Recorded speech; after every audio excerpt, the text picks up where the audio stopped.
Hi there, today we're going to show you how to change wipers on a 2015 Toyota Corolla.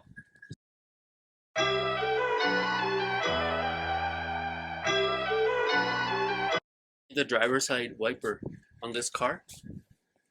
So it's a driver's side wiper, and we're going to replace it with the Michelin wipers that you can buy from Costco. So the first thing you do is lift up this, and then you want to put a towel or something on the windshield so that when you take off the wiper, sometimes this arm falls and cracks your windshield. So you lift up the arm.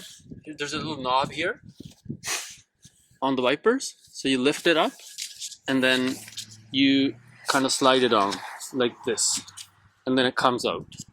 So you remove the wiper. This is your arm, and then you take out the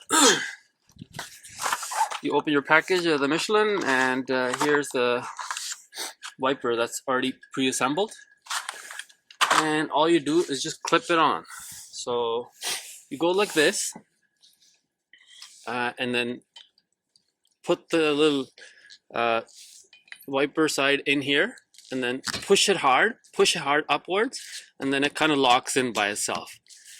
And that's about it. You've changed the wipers on 2015 Toyota Corolla. So that's that easy. Thanks for watching.